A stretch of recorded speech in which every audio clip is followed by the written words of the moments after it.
Based on the best-selling Clive Cussler book of the same name, this big-budget action comedy adventure was released in April of 2005, and actually opened at #1 in its opening weekend. Sadly, even the film's reasonably successful $122 million take wasn't enough to recoup the massive production and promotional expenses, with estimates placing the movie's losses somewhere between $80 and $100 million.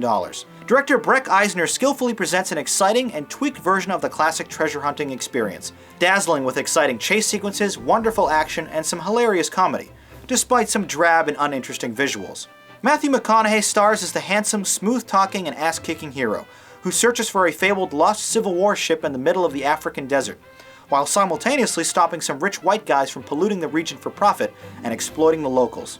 The always versatile Steve Zahn stars as the plucky comic relief, and rarely overstays his welcome, portraying just the right amount of balance between goofball jokester and a capable companion. Penelope Cruz is exquisitely beautiful and charming as the love interest, who is more than able to hold her own with her swashbuckling compatriots. William H. Macy, Rainn Wilson, and Delroy Lindo round out the cast with amusing, if unmemorable, performances. The big disappointments are Lambert Wilson and Lenny James as the villains. Both are uninspired and mostly forgettable in very formulaic, one-dimensional roles, remarking to each other with this trite comment, "Don't worry, it's Africa. Nobody cares about Africa." The 124-minute picture drags a bit, but moves quickly enough, feeling like a modern-day Indiana Jones epic, complete with terrific use of classic rock staples and an effective score from Clint Mansell. It's impossible not to smile when our protagonist MacGyver a windsurfing ride out of a busted plane to escape the burning desert, as Steppenwolf's Magic Carpet Ride blares in the background.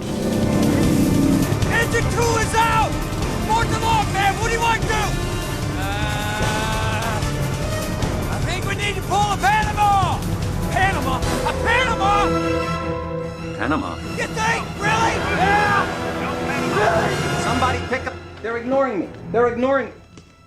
Everybody's ignoring me. Pick up the phone! Take it! We're doing Panama! We're doing a Panama! What's a Panama? Navy thing. I didn't know you were in Panama. We were in Nicaragua.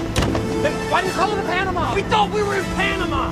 No Panama! Maintaining a light tone throughout, this is a fast and fun adventure the entire family can enjoy, culminating with a bombastic finish that, although a bit unbelievable, is extremely rewarding. Feeling more than familiar at times, and relying on a rather outlandish plot that eventually becomes unnecessarily complicated, this movie is far from the similar adventure epics that came before, populated with cookie-cutter heroes that receive little depth or purpose. But as a disposable popcorn date movie, you're unlikely to be disappointed. I first saw this film in theaters upon its original release, and although I'm dismayed to learn plans for a continuing franchise were halted, I'm more than happy to watch this picture every couple years again on Blu-ray. Dumbed down, mostly unoriginal, and not truly thrilling until the final act, this is still a great time. Sahara.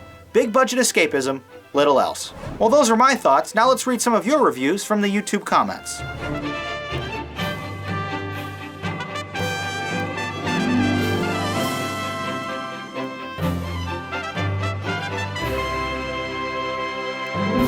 Let's rank Sahara, a 6 and a 7. You were decidedly mixed on this picture, some calling it unimpressive and others citing it as a personal favorite. But ultimately you thought it was a good film. My thoughts are conflicted here as well. While I absolutely love a grand summer blockbuster, there's nothing here that really stands out either. Perhaps more enjoyable than it ought to be, this is a guilty pleasure for sure. I thought it was cool.